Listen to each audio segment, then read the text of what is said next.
joining us. I'm Raymond O'Neill, and you're watching the Bible News Network. It has been labeled by many to be one of the most devastating events in the history of Earth.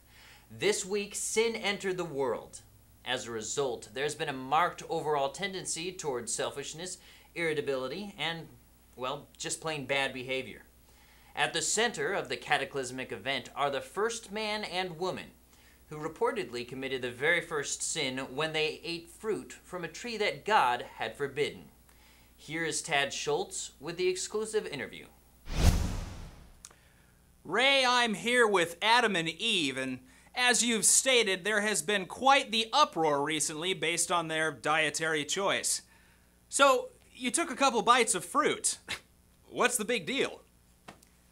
Well, you see, the thing is, we kind of ate from the one tree out of the entire garden that God specifically said not to touch or we die. Well, he didn't say not to touch it. He said don't eat from it. The no touching part was implied. Yeah, but he didn't say that. Okay, anyways, the point is that he said not to eat of it. But you know how women are. When they see something they want, they just gotta go out and get it. And just how many women do you know?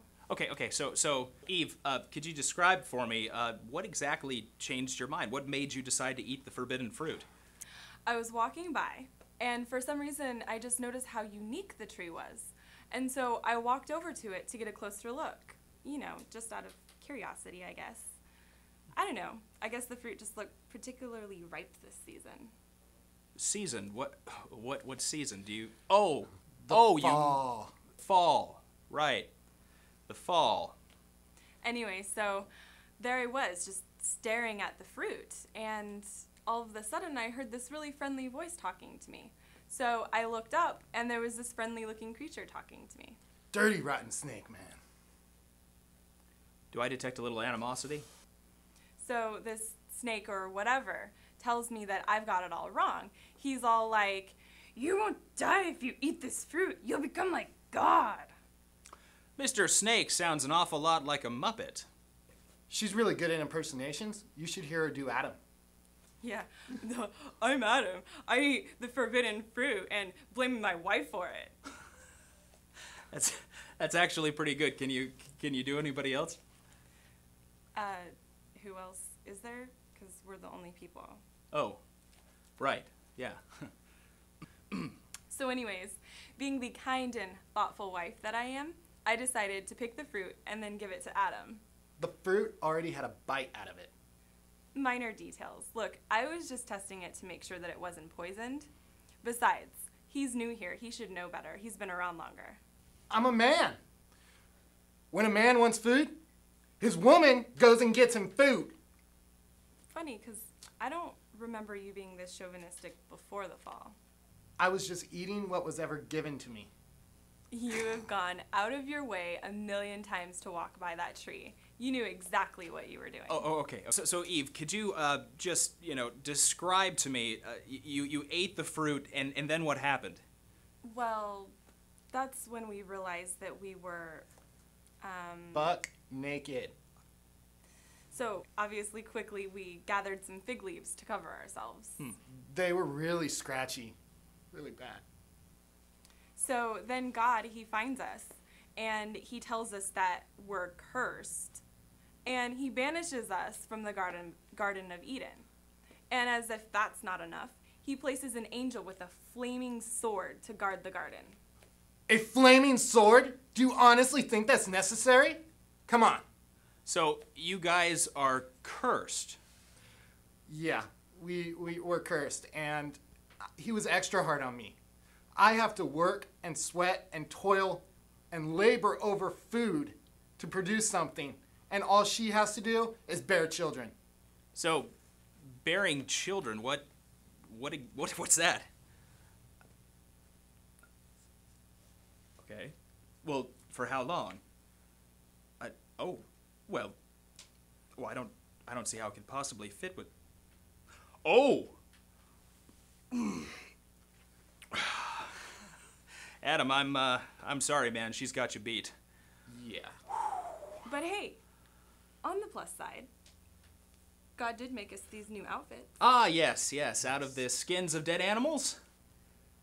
Okay, when you put it that way, it doesn't sound quite as nice, but I think that it was definitely a nice thing for him to do, considering our disobedience.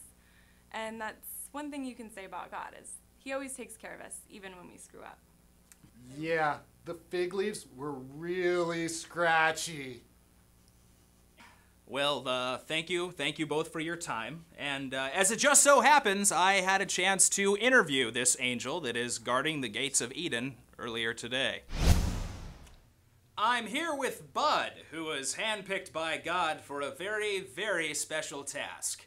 Now, Bud, what exactly is your job here?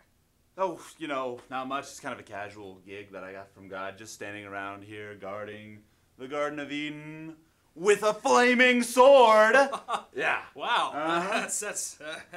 that's very, very impressive. So you haven't let anybody into the garden yet? No, I mean, you might think that somebody might just think, oh, geez, I'll just wander in there into the Garden of Eden, take a bite of some fruit from the tree of life. It's no big deal, right? Sure. No, not gonna happen. Flaming sword. Yeah.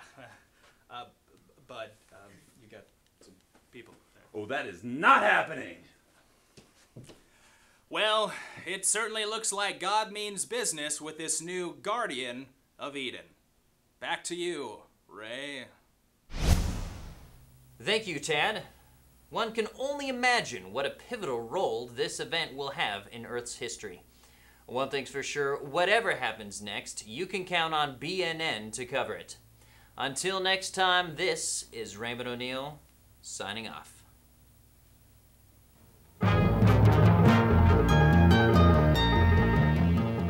You want a flaming sword? No, you can't have a flaming sword. You think I know where to get a flaming sword? You think there's just like some flaming sword store in the middle of nowhere? You can just walk into it and be like, hey, I want a flaming sword. Don't you think if I knew how to get a flaming sword, I would have a flaming sword in my hand right now?